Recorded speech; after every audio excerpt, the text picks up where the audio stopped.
మాట్లాడకుండా ఆంజనేయం మహావీరం బ్రహ్మ విష్ణు శివాత్మకం తరుణార్క ప్రభం శాంతం ఆంజనేయం నమామ్యహం.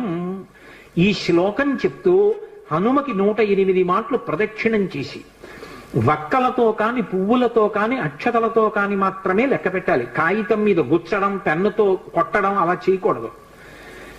వక్కలు 108 ఓ డబ్బాలో పట్టుకెళ్ళి ఖాళీ డబ్బా పట్టుకెళ్ళి ఈ ఒక ప్రదక్షిణం చేసినప్పుడు మళ్ళీ స్వామి దగ్గరికి రాగానే నిలబడి ఈ శ్లోకం చెప్పడం.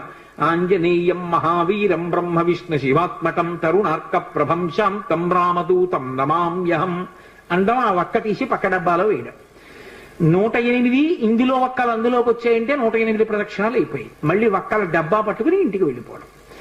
హనుమ యొక్క ప్రదక్షిణముల చేత ఆయన అనుగ్రహంతో ఎటువంటి కోర్కెలను కూడా ఆయన తీర్చగలిగిన శక్తి కలిగిన వాడు అని అనుభవం